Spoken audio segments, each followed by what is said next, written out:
इससे पूर्व हम हिंदी साहित्य के इतिहास के 47 अर्थात 47 प्रश्न कर चुके हैं। देखिए, इनमें से कौन सा कवि अपने रचना काल के अंतिम दौर में प्रगतिवाद के भौतिक दर्शन के साथ साथ अरविंद दर्शन से प्रभावित हुआ?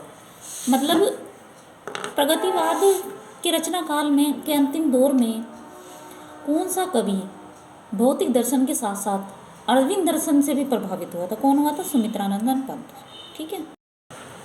अपने काव्य जीवन के उत्तर में अरविंद दर्शन से प्रभावित कवि है कौन है? सुमित्रानंदन पंत। फिर से वही प्रश्न है कि अरविंद दर्शन से बहुत ही प्रभावित थे। ये 2015 में भी आ चुका है प्रश्न की दिल्ली केंद्रीय विद्यालय की परीक्षा हुई थी जो उसका है। ये देखिए फिर से पुनः वही प्रश्न पूछ लिया गया है। इससे पूर्व हमारा टीजीटी परीक्षा में पूछ लिया गया था। देखिए नेक्स्ट प्रश्न देखिए, निम्नलिखित में से कौन सा कथन असत्य है? मतलब इनमें से कौन सा कथन असत्य है? पंत भारतेंदु युग के कवि हैं, ये कथन असत्य है, बाकी सभी सत्य हैं। पंत को प्रकृति का सुकुमार कवि कहा जाता है।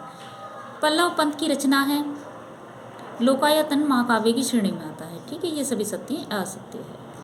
प्रकृति का सुकुमार कवि किसे कहा जाता है? अर्थात प्रकृति के सुकुमार कवि के नाम से कौन प्रसिद्ध है? सुमित्रानंदन पंत जी प्रसिद्ध हैं। किस छायावादी कवि को प्रकृति का सुकुमार कवि कहा जाता है? सुमित्रानंदन पंत। एनवीएस प्रवक्ता परीक्षा 2014 में वही प्रश्न आया है फिर से। उत्तराखंड के किस कवि को छायावाद और प्रगतिवाद के संधि स्थल का कवि कहा जाता है? मतलब इनमें दोनों की संधि मित्रता की तरह एक तरीके से देखा गया तो किसे कहा जाता है? सुमित्रानंदन पंत को कहा जाता है। ठीक है, ये एक बार आप देख सकते हैं कि इसमें भी कुछ महत्वपूर्ण रचनाएं आदि दी हुई है। निम्न में से कौन सी रचना सुमित्रानंदन पंत की नहीं है? कौन सी नहीं है? सांध्य गीत नहीं, बाकी युगवाणी, गुंजन, पल्लव ये सभी सुमित्रानंदन पंत की रचनाएं हैं। पंत की रचनाओं का प्रकाशन की दृष्टि से सही क्रम है क्या है? गुंजन, युगांत, ग्राम्य, लोकायतन। अर्थात पहली ये इनकी रचना है, फिर दूसरे नंबर पर ये, तीसरे पर ग्राम्य है, नंबर 4 पर है लोकायतन।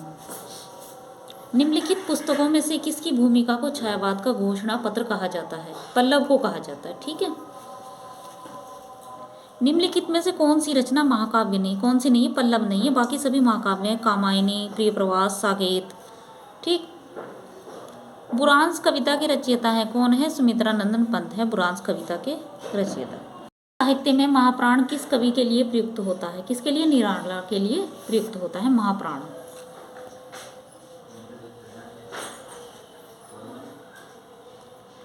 कुकुरमुत्ता, नए पत्ते तथा तुलसीदास किनकी कृतियां हैं? मतलब ये कुकुरमुत्ता, नए पत्ते और तुलसीदास किसकी रचनाएं हैं? सूर्यकांत त्रिपाठी निराला की रचनाएं हैं। पंचवटी प्रसंग काव्य के रचयिता है कौन है? निराला ही है। अनामिका काव्य किसके द्वारा रचित है? निराला। परिमल किस कवि की रचना है? किसकी? सूर्यकांत त्रिपाठी निराला की रचना है परिमल। ठीक है, जैसे कि इससे पूर्व मैंने बताया कि सूर्यकांत त्रिपाठी निराला का नाम क्या है? पूरा नाम सूर्यकांत त्रिपाठी। गीतिका के रचनाकार का नाम है निराला। ठीक। निम्न में कौन सी रचना निराला की नहीं है? झरना नहीं है, झरना है जयशंकर प्रसाद की। और ये सारी किसकी है? निराला जी की रचनाएं है, गीतिका, परिमल, ये अनामिका। ठीक है। निराला का जन्म कहाँ हुआ था? बंगाल में हुआ था निराला जी का जन्म। ठीक।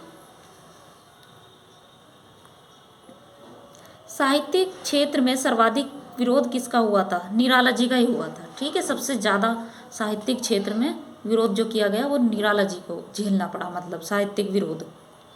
निम्न पंक्तियां किस प्रसिद्ध लंबी कविता से उद्धृत हैं? प्रतिपल प्रवर्तित व्यूह, भेद कौशल समूह, राक्षस विरुद्ध प्रत्यु, क्रुद्ध कपि विषम, राम की शक्ति पूजा किससे है? ठीक है, ये भी तथ्य आप देख सकते हैं, महत्वपूर्ण है। निराला की निम्नलिखित कविताओं में से कौन सी लंबी कविता नहीं है? कौन सी नहीं? भिक्षुक नहीं है, ये मैंने पढ़ी भी है, काफ़ी अच्छी कविता है कि एक टू कलेजे के आता है पछताता है, बड़ी अच्छी कविता है। ये लंबी नहीं है, लेकिन ये सभी लंबी कविताएं कुकुरमुत्ता, सरोज स्मृति, राम की शक्ति पूजा है। ठीक है।